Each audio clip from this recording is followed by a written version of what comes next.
And now, Living Well with LDS Hospital. All right, November is National Diabetes Awareness Month, so it only makes sense to have our friends from LDS Hospital joining us to talk about this growing concern. Right now, we're with Allie Spencer, registered dietitian. And Allie, how many of us out there are actually dealing with diabetes?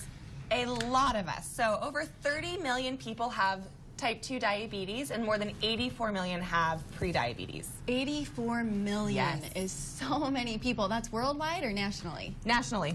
Wow. So just within the United States. And what's surprising is a lot of people know that they have diabetes or prediabetes, but a lot of people also do not know. They've been undiagnosed. So interesting. And how do you become pre-diabetic? Is it genetic or is it a lifestyle thing that you bring on yourself? So both type 2 diabetes and prediabetes have both genetic components, right? If you have a strong family history, certain ethnicities, but also there is a lifestyle component, right? Whether you're being physically active and whether you're managing your weight can play a role in it. Gotcha. So you have a couple of different risk factors and signs that you can look for, and if you feel like you might be experiencing some of these symptoms, things that you can do to prevent diabetes. Number one, you say, is awareness. Know your numbers. What does that mean? Yeah, so if you have diabetes, it's really important to know where your blood sugars are at. There are certain blood tests that they do about once every 3 months called a hemoglobin A1C that tells us where your blood sugar has been over a period of time. And then there's also blood sugars that you test that you can test on a daily basis, like a fasting blood sugar after meals. What are some of the signs of high blood pressure? So signs of high blood sugar, right, would be being really thirsty or urinating frequently, having wounds that don't heal really well, low energy, being really hungry, and even really dry, flaky skin. Oh, interesting on the skin. I didn't realize that as well.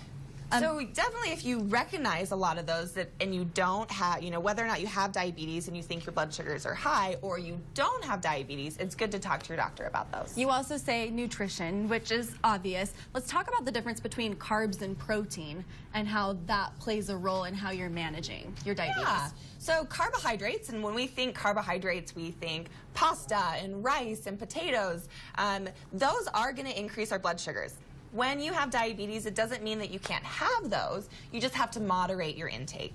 So protein, which is things like meat or eggs or cheese, isn't going to increase your blood sugar, and it's actually good to balance out your carbohydrates with protein so that you include both of those each time that you eat. Okay, and there's different things. There's different types of sugars. When you say simple sugars, that's what? So simple sugars are really, well, how do I say this? They're simple, right? So they're not as complex, that there's fewer sugars in the chemical chain. Not to get all sciencey, but what they mean is simple sugars tend to be added sugars and they're absorbed really quickly. Okay. So, so that would be like table sugar or honey or high fructose corn syrup, regular soda, those kind of things are simple sugars. And those are some of the things we really want to avoid and reduce, correct? Yeah, so you just really want to watch your portion sizes and make sure if you're going to include those that you have protein with them. All right, we love all of our friends at LDS Hospital, including Allie. So thank you so much for coming in, Allie. We appreciate it. We're going to post all of these details on our website, goodforutah.com, and we'll link you to more information.